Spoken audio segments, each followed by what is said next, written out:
5.7 it's something যেটা আসলে এমন কেউ নাই ফিল করে নাই। আমার লাইফের ফার্স্ট লাভটা অনেক সিনেমেটিক। প্রথমত প্লিজ নো হতেন no smoking, say no to drugs, সেটা যতই কাল্পনিক হোক না কেন।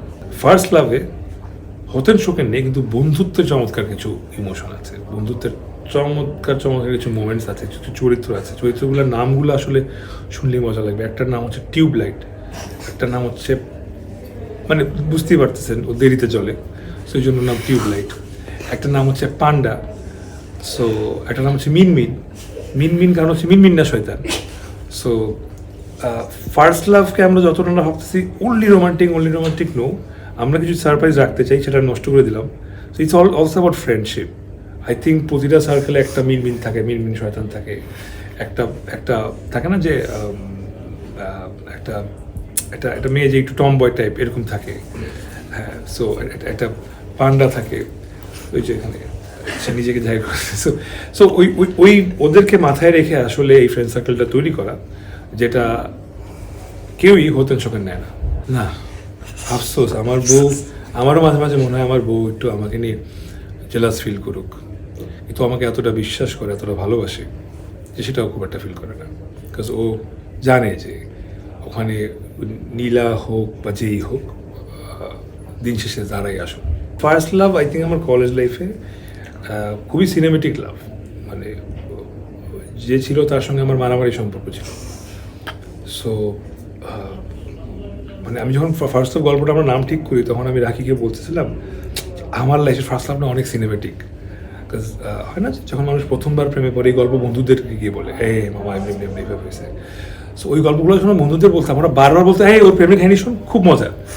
সো আমার প্রেমের কাহিনী আমি এরকম হচ্ছে একদিনে 17 জনকে বলছি, এরকম দিন গেছে যে এমনি হয়েছে, এতজনকে বলছি যে পরে প্রেম ভেঙে গেছে।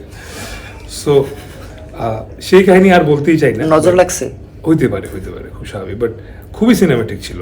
যে আমরা সিনেমায় যেরকম দেখি যে প্রথমে কলেজে দেখা হয়, দুজনে শত্রু হয়ে যায়, তারপর দুজনকে দেখতে পারে না, একজন খারাপ হলে একজন হাসে, ঠিক এই জিনিসটা ঘটতে ঘটতে প্রেম হয়ে গেছে।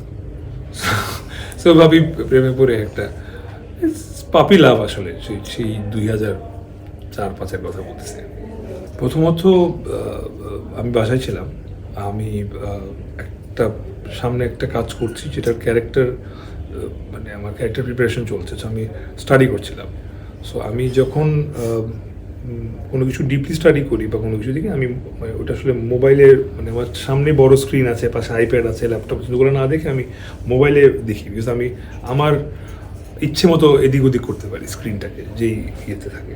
সো আমি স্ক্রিনে আমি একটা ভিডিও দেখছি, আমি কিছু লেসেন্স নিচ্ছি, এর মধ্যে হঠাৎ করে শেকিং শুরু হলো। তো আমার কাছে মনে হয়েছিল যে যেই ভিডিওটা দেখতেছিলাম ওর মধ্যেও এরকম কিছু বিষয় ছিল, যে এরকম কিছুই ঘটতেছে। তো বললাম যে আমি কি এত ক্যারেক্টার ঢুকে গেলাম যে এখন স্ক্রিনের সঙ্গে আমার জিনিসটা ফিলটা হয়েছে কি না। বাট 2-3 সেকেন্ডের মধ্যে আমি বুঝতে পারছি যে না, বিকজ আমি এখন আশপাশে সব কিছু বুঝলাম যে খাট এভাবে দুলতেছে, করতেছে। সো অনেকের স্ট্যাটাস দেখলাম যে জীবনে অনেক আর্টওয়ার্কের কথা শুনেছি, কিন্তু কখনো ফিল করি নাই। সবসময় বলতাম কই, আমি তো বুঝি নাই।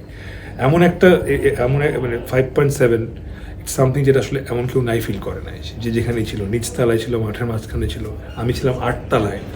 সো 8 তলার ফিলিংটা অনেক ভয়ানক ছিল। সো এই তো, সবাই সাবধানে থাকবেন। অনেক রকম সতর্ক বার্তা সব জায়গা থেকে দেয়া হচ্ছে, সেটা ফলো করবেন।